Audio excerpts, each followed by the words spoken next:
Story number 1. Storage Unit. I rented the storage unit on Monday afternoon. By Thursday, I needed to start sorting through Mrs. Kellerman's estate items before the weekend sale. The facility sat on the outskirts of Phoenix, one of those newer climate-controlled places with keypads and security cameras every 20 feet. I liked that it felt professional. Safe. The parking lot was almost empty when I pulled in around 4:30. Just the manager's white pickup truck near the office and my sedan. The heat shimmered off the asphalt, even though the worst of the day had passed. I grabbed my clipboard and box cutter, locked my car, and walked to Unit 217. The hallway inside was cool and fluorescent bright. My footsteps echoed on the concrete. I punched my code into the keypad, heard the lock click, and rolled up the metal door. The smell hit me immediately. Stale cigarette smoke, not faint, not old, recent. Mixed with that cardboard dust smell from all the boxes, but underneath it, definitely smoke. I stood in the doorway and stared at my neatly stacked boxes and furniture, exactly where I had left them 3 days ago. Nothing looked disturbed. Nothing looked moved. I stepped inside and saw them. 4 cigarette butts on the concrete floor, maybe 6 feet from the door, ground out in a small cluster. The filters still had color, not faded, not old. I crouched down and looked at them without touching anything. My mind went through the obvious explanation. The previous renter must have kept a copy of their key. Maybe they stored something here they forgot about, came back, realized their code did not work anymore, somehow got in anyway. It happened. People were careless with keys. But the unit had been empty when I rented it. The manager had opened it himself, shown me the clean space. And these butts were fresh. I pulled out my phone and took 3 photos. Then I texted my friend Rachel. Someone was in my storage unit. Found cigarette butts on the floor. Unit was locked. This is weird, right? I stood up and looked around more carefully.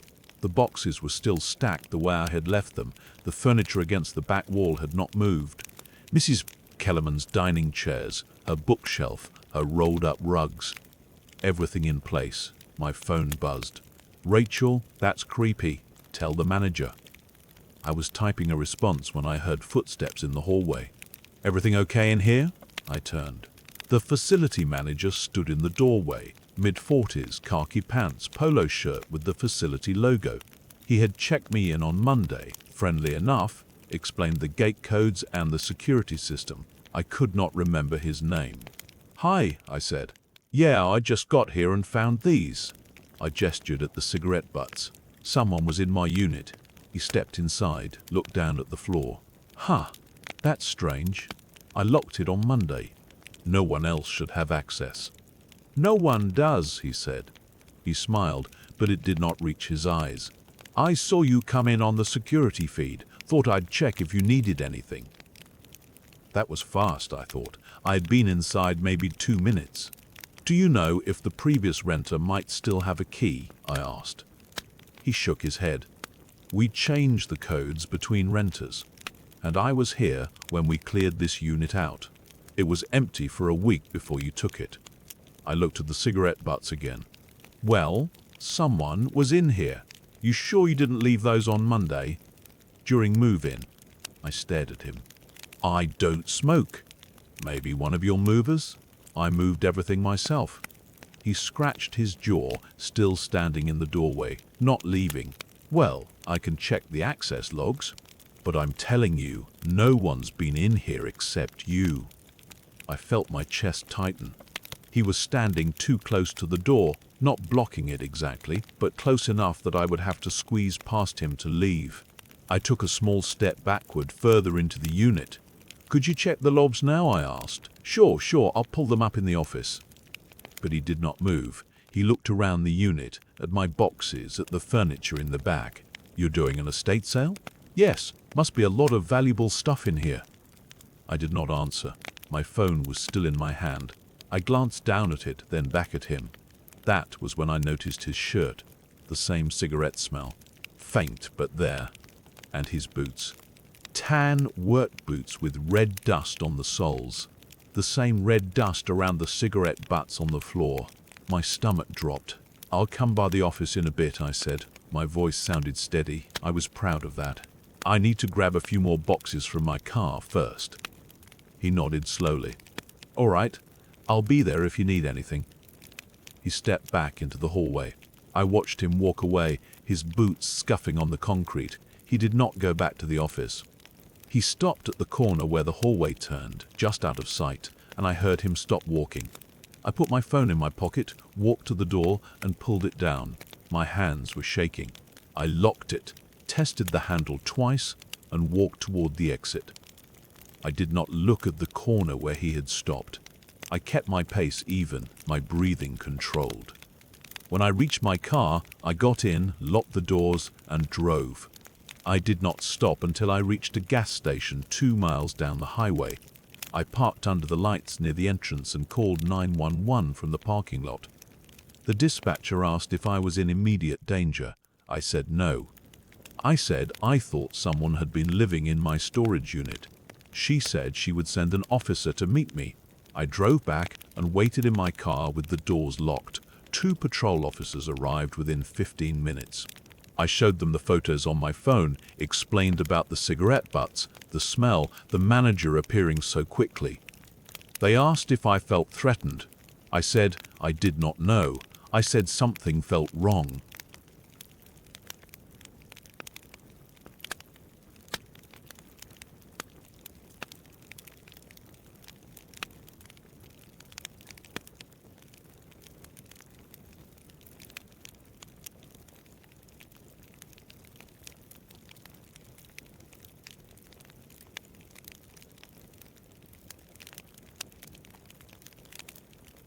I watched from my car.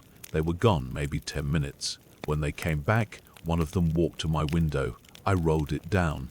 "Ma'am, we found some items in your unit you should know about." My heart stopped. "What items?" "A sleeping bag, bottled water, some fast food wrappers." They were hidden behind the furniture against the back wall. I could not speak.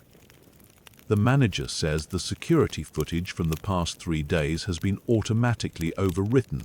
He's saying he'll get corporate to pull backup files, but that'll take a few days.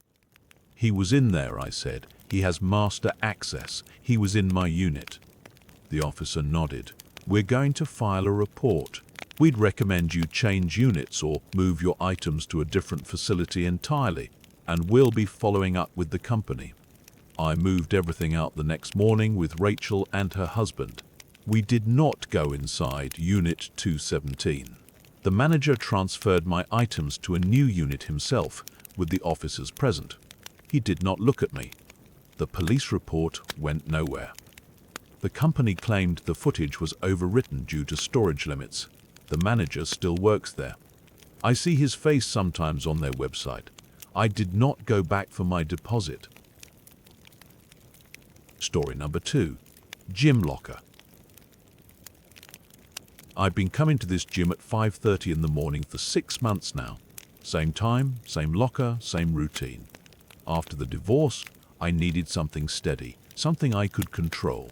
Teaching high school chemistry all day takes enough out of me without adding the chaos Sarah left behind. The chlorine smell hits me the moment I push through the locker room door. It's always strongest this early, before the ventilation system fully kicks in. The pool area must have just been cleaned. I can taste it in the back of my throat, sharp and chemical. My locker is number 212. I spin the combination without thinking. 17, 34, 9. The door swings open and I reach for my towel on the top shelf, where I always leave it, folded in thirds lengthwise. It's folded in half. I stand there holding it, trying to remember if I folded it differently yesterday. Maybe I was distracted. Maybe I was thinking about Emily's call and how she barely spoke to me for 5 minutes before saying she had homework. Maybe I wasn't paying attention. The cleaning staff probably moved it. They must check the lockers sometimes, make sure nobody's storing anything they shouldn't. That makes sense. I've never actually seen them touch anyone's stuff, but it makes sense. I change into my workout clothes and head to the weight room. There are only 4 other people here this early. The older guy with the grey beard who does the elliptical. The woman in her 20s with the perfect form on every lift. The college kid who grunts too loud. The thin man who always wears long sleeves even in summer. I recognize all of them. We're the regulars. We nod to each other but never speak. I run through my usual routine. Bench press, rows, shoulder press. 45 minutes exactly. My mind wanders to lesson plans, to the lab I'm setting up for next week on exothermic reactions, to whether Emily will actually want to visit this weekend or if she'll cancel again. When I get back to the locker room, the chlorine smell seems even stronger. My eyes water slightly as I approach my locker. I open it and reach into my gym bag for my wallet. I always leave it in the outer pocket, positioned vertically with the fold facing left. It's horizontal now. Lying flat, my hands feel cold suddenly. I pick up the wallet and open it. My driver's license is there, my credit cards, the $43 in cash I had yesterday, but the bills are facing the wrong way. I always keep them with the portraits facing up and aligned in the same direction. It's a habit from my father, something he drilled into me as a kid. These are facing every which way, like someone pulled them out and shoved them back in. I'm just tired. I didn't sleep well. I'm imagining things. But I'm not imagining the photo. It's taped to the inside of my locker door, right at eye level. A printed photo, the kind you'd get from a color printer, slightly grainy. Emily in her soccer uniform, mid-kick, her ponytail frozen in motion. I recognize the game. 2 Saturdays ago. I was there on the sidelines, but I wasn't standing where this photo was taken from. I was on the opposite side of the field. My chest tightens. I reach for my wallet again and flick to the clear plastic sleeve where I keep one photo of Emily. The slot is empty. I've carried that picture for months, since before the divorce was finalized. The edges were getting worn from me taking it out to look at it during lunch breaks. Someone took it. Someone took it from my wallet, scanned it or photographed it, printed the copy and put it here, in my locker. Which means someone has been in my locker. Which means someone knows my combination. I grab my bag and walk straight to the front desk. My legs feel strange, like I'm moving through water. The girl at the desk is maybe 19, staring at her phone. "I need to see the manager," I say, "now." She looks up, startled by my tone. "He's in the back. Is something wrong? Get him." The manager is a thick-necked guy named Derek, who used to play college football. He comes out wiping his hands on his polo shirt, looking annoyed until he sees my face. "Someone's been in my locker," I say. "I need to see the security footage." He takes me to the small office behind the front desk. The monitors show different angles of the gym floor, the parking lot, the hallway outside the locker rooms. He asks me which locker and when, and I tell him 212, and I don't know when, but recently. He pulls up the footage and starts scrolling backward. The timestamp races in reverse. 6 a.m., 5 a.m., 4 a.m. The hallway outside the locker rooms is empty at those hours.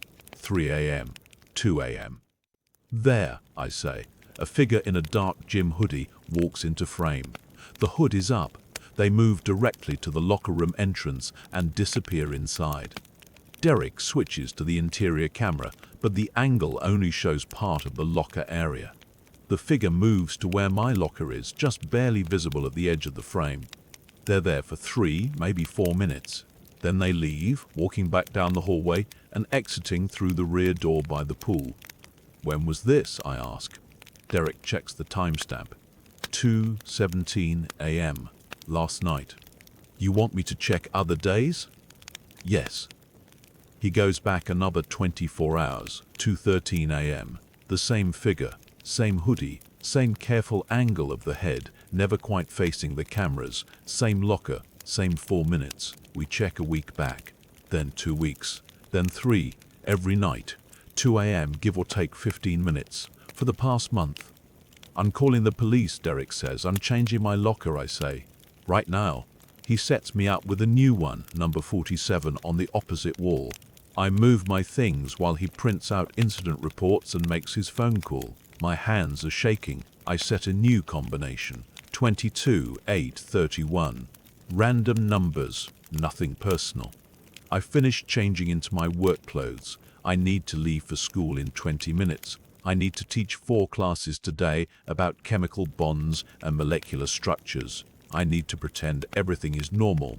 The police will review the footage. They'll try to identify the person. Derek says they'll probably increase security, maybe add another camera in the locker room. But I keep thinking about the 4 other people in the gym this morning. The grey-bearded man, the young woman, the college kid, the thin man in long sleeves. I've seen them all dozens of times. We're the regulars. We share this space, this early morning routine. One of them knows my combination. One of them has been visiting my locker at 2 in the morning, going through my things, looking at my wallet, studying the photo of my daughter. I walk back through the weight room on my way out. They're all still here, scattered across the equipment. The elliptical whirs, weights clank, someone's breathing hard through a set of squats. I don't know which one it is.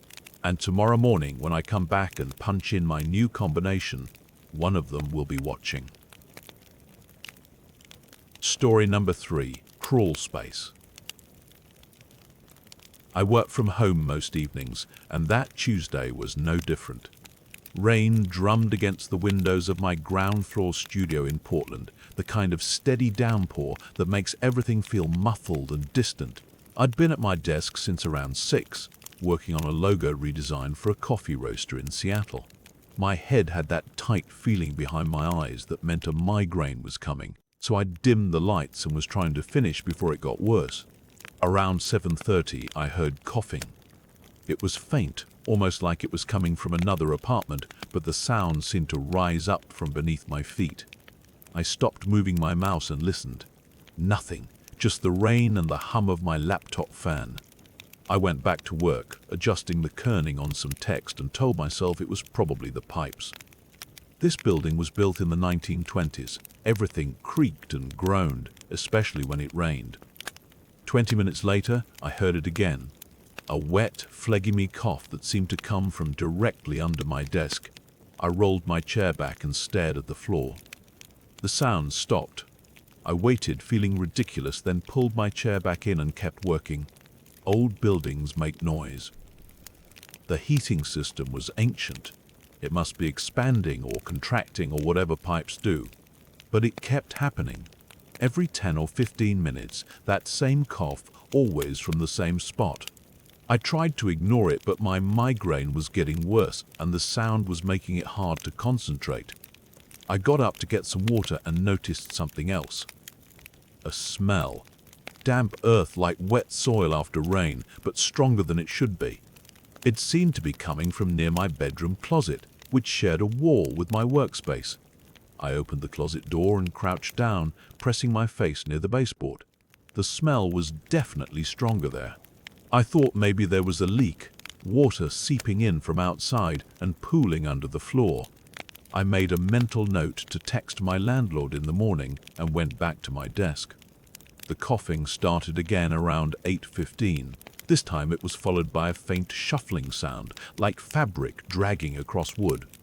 I sat very still. The sound stopped. I told myself I was being paranoid. I get like this sometimes when a migraine is coming on, hypersensitive to every little thing, my brain making patterns out of nothing. But I couldn't focus anymore. I saved my work and pushed my chair back, staring at the area rug under my desk. It was a cheap thing I'd bought at IKEA, mostly there to cover the scratched hardwood. I'd had it for months. I stood up and moved the chair to the side, then crouched down and pulled the rug back. At first, I didn't see it. The hole was small, maybe the diameter of a pencil, drilled cleanly through the floorboard. The edges looked fresh, pale wood showing through the darker finish. I bent closer, my heart starting to beat faster, and that's when I saw the light. It was faint, just a dim glow coming up through the hole, like someone had a flashlight or a lantern down there. I jerked back, my breath catching. Someone could look up through that hole. Someone could see me sitting at my desk, working, moving around my apartment. I thought about all the evenings I'd spent here, all the hours at this exact spot, and my stomach turned over. I stayed crouched there, staring at the hole, trying to make sense of it. Maybe it was old, maybe it had been there when I moved in and I just never noticed, but the edges were too clean, too fresh. And the light. There was definitely light down there. I heard the shuffling sound again, directly beneath me, and then it stopped. Complete silence. Not even the coughing. It was like whoever was down there had just realized I'd found the hole. Like they were holding their breath, waiting to see what I'd do. I stood up fast, my head swimming, the migraine pulsing behind my eyes. I grabbed my phone off the desk and my keys from the hook by the door. I didn't put on shoes. I didn't grab a jacket. I just walked out of my apartment and up the stairs to the second floor, my hands shaking so badly I could barely knock on my neighbor's door. His name was Marcus, and I'd only spoken to him a handful of times. He opened the door in sweatpants and a t-shirt, looking confused, and I must have looked insane because he immediately asked if I was okay. I told him I needed to use his phone to call the police. Mine was in my hand, but I couldn't make my fingers work. He let me in, and I sat on his couch, and he dialed 911 for me and handed me his phone. I told the dispatcher there was someone under my apartment, in the crawl space, that they'd drilled a hole in my floor. My voice sounded strange, too high and thin. She asked if I was safe if I was out of the apartment, and I said yes. She said officers were on the way. Marcus sat across from me, not saying anything, just waiting. I could feel the migraine cresting, the pain sharpening, but I couldn't think about that. I kept seeing that hole, that faint light coming through. The police arrived maybe 15 minutes later. 2 officers. I met them outside and explained everything, pointing to my apartment, to the exterior of the building. One of them walked around the side and found the vent, a metal grate near the foundation that was slightly ajar. He called for backup and got a flashlight. They wouldn't let me go down there. I stood on the sidewalk in the rain, still in bare feet, while they searched the crawl space. It took a long time. Eventually, one of them came back up and asked me to come to the patrol car. He was holding a plastic evidence bag. Inside were photographs, dozens of them, printed on regular paper, grainy and dim but clear enough. They were all of me, sitting at my desk, standing in my kitchen, lying on my couch, all taken from below, from angles that shouldn't exist. I could see the underside of my desk chair, the bottom of my laptop, my legs crossed at the ankles. In some of them, I was wearing clothes I recognized from weeks ago. The officer asked if I knew anyone who might do this. I shook my head. I didn't know what to say. He told me they'd found a makeshift living space down there. Blankets, food wrappers, a camping lantern, positioned directly under my apartment. Whoever it was wasn't there now, but they'd been there recently. The officer said they'd dust for prints, check nearby cameras, see if anyone in the building had noticed anything. I didn't go back inside that night. Marcus let me sleep on his couch. I lay there in the dark, listening to the rain, thinking about all those hours I'd spent at my desk. All those nights I'd felt like I was alone. The migraine finally broke around 3 in the morning, but I didn't sleep. I just stared at the ceiling and thought about the hole in my floor and the light coming through and how long someone had been watching before I finally noticed.